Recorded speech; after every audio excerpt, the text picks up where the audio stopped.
শোনো তোমার ব্যাকে আসো না ব্যাগ ভিডিও করতে পছন্দ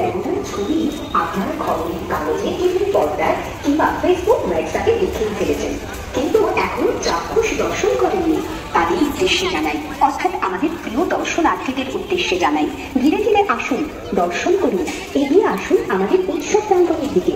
আপনার অপেক্ষায় আমাদের ৩৩তম বর্ষের ভাবনা, আমাদের এবারের বিশেষ ভাবনা, মায়ানমারের অসাধারণ স্থাপত্য,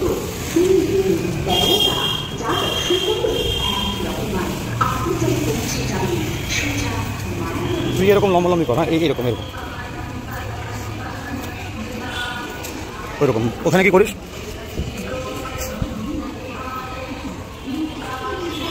আমরা এখন যাচ্ছি কল্যাণী ITI লুমিনাস ক্লাবের যে মণ্ডপ, সেই দিকে আস্তে আস্তে এগিয়ে যাচ্ছি। প্রচণ্ড ভিড়, যত সন্ধ্যা নামছে ভিড় বেশি, ভিড়টা আস্তে আস্তে জমছে।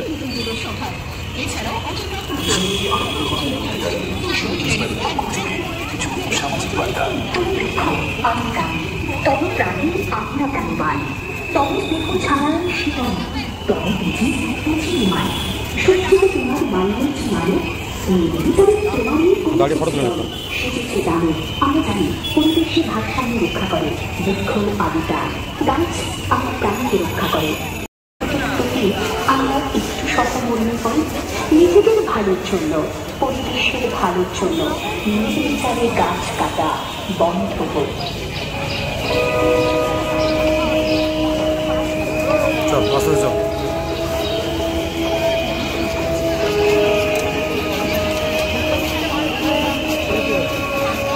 যদি হয়ে যাবে সাথে শুনে যেরকম দাঁড়ায় তখন দাঁড়িয়ে পড়বি, আগে বেশি হয়ে যায়। হ্যাঁ,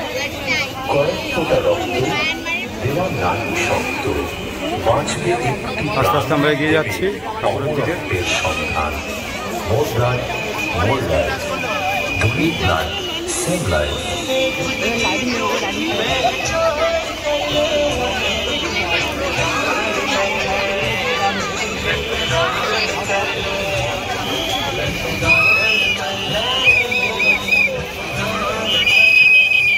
প্লাস্টিক অপচয় পদার্থ, প্লাস্টিক বর্জ্য পরিবেশে দীর্ঘস্থায়ী ক্ষতিকর প্রভাব সৃষ্টি করে। প্লাস্টিক বর্জ্যের জন্য উদ্ভিদকুল, জলজ প্রাণী, দ্বীপ অঞ্চলের প্রাণীরা মারাত্মক ক্ষতির সম্মুখীন হচ্ছে।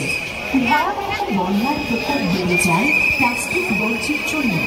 প্লাস্টিক দূষণ আমাদের জীবনকে প্রত্যক্ষ ও পরোক্ষভাবে ক্ষতি করে চলেছে। তাই প্লাস্টিকের ব্যবহার আজ থেকে চলে, তার বদলে প্রাকৃতিক জিনিস গ্রহণ।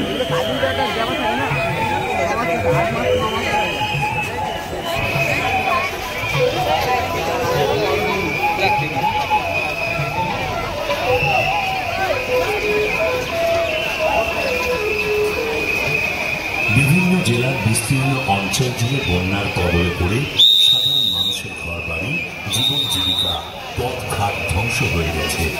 হাজার হাজার মানুষ, পশু পাখি আজ ঘর ছাড়া। এই প্রাণ প্লাবনে আজ যাদের প্রাণ ওষ্ঠাগত, তাদের জন্য মায়ের কাছে আমাদের ক্লাবের প্রত্যেক সদস্যের প্রার্থনা, বন্যা পীড়িত অসহায় আহত মানুষেরা যেন আবার ফিরে পায় সুস্থ স্বাভাবিক জীবন, ফিরে পায় তাদের ঘর বাড়ি।